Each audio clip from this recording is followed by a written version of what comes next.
अगला सवाल संजय का है। संजय, क्या सवाल है? 2022 का चुनाव नज़दीक है और भारतीय जनता पार्टी राम की बात कर रही है।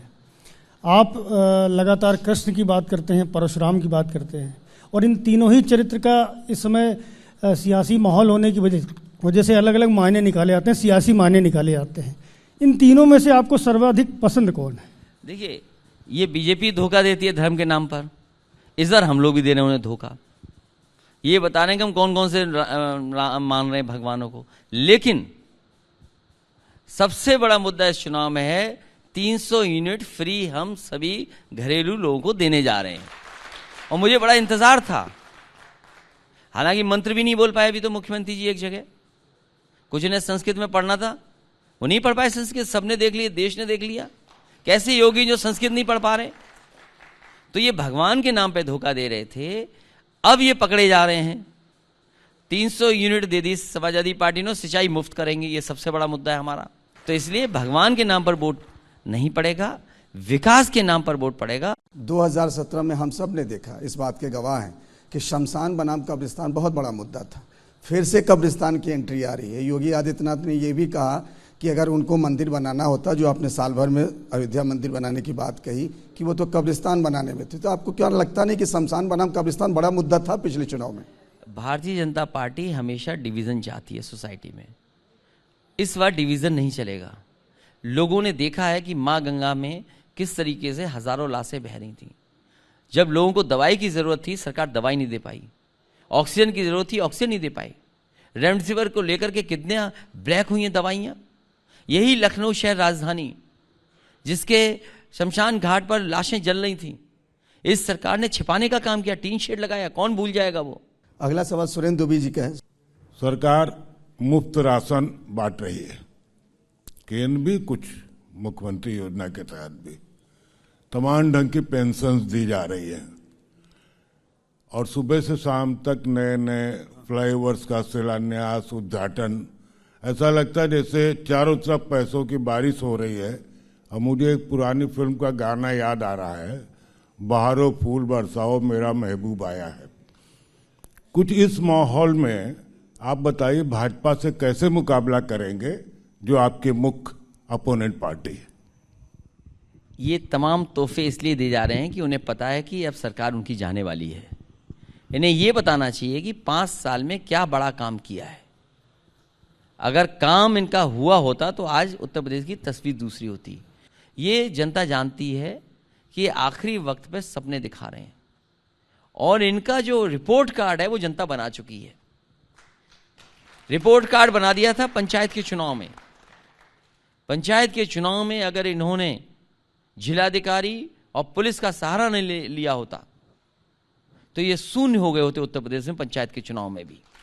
जो आशंका भी है, अभी पंचायत चुनाव की बात की आपने, अगर इसी तरह की कुछ स्थिति इस चुनाव में भी रही कि आपके लोगों को नॉमिनेशंस नहीं किए गए, उनको आइडेंटिफाई तो करना ना। मतलब वो कह रहे हैं कि उस तरीके ये हम देख चुके हैं। मुझे जो बात आप आशंका जता रहे हैं वो यही है।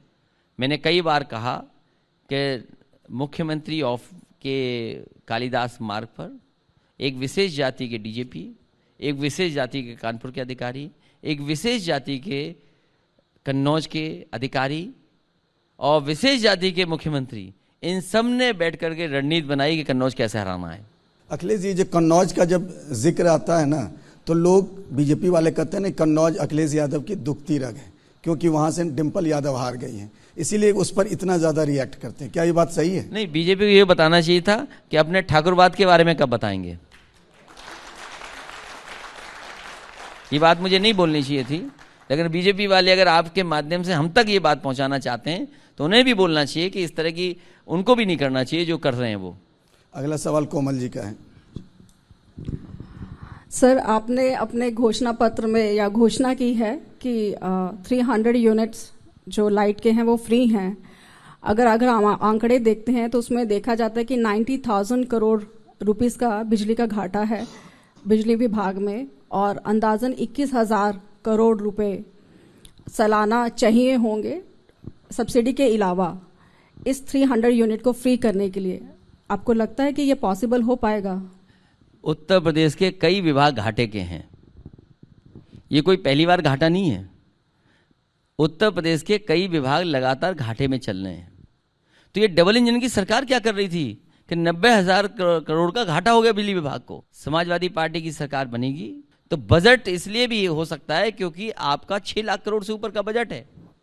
अगर पैसा भी निकालना पड़ेगा तो आसानी से पैसा बिजली के लिए निकाला जा सकता है और गरीब को 300 यूनिट दी जाएगी। अखिलेश जी, ये बताइए कि इस बार आप उत्तर प्रदेश का जब चुनाव लड़ रहे हैं तो आपका मुकाबला योगी आदित्यनाथ जी से है या नरेंद्र मोदी जी से है? ये मेरा पहला सवाल है।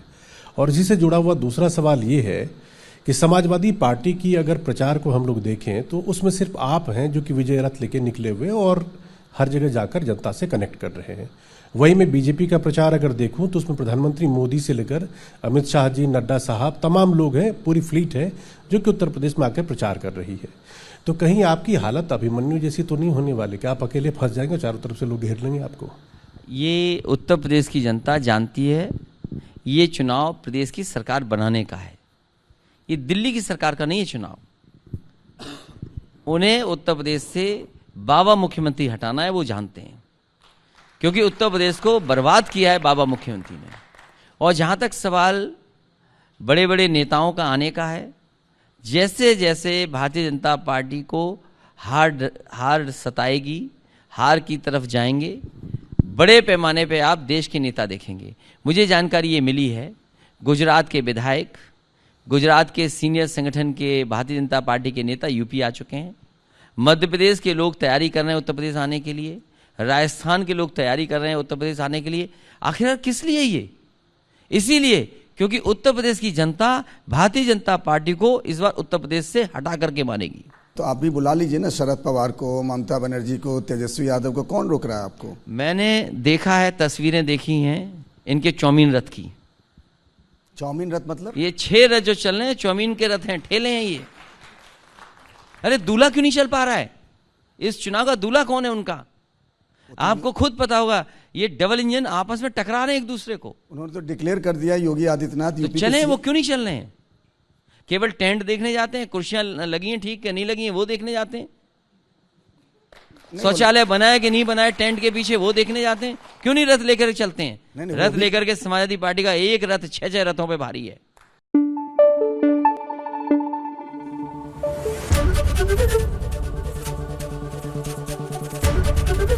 एबीपी न्यूज आपको रखे आगे।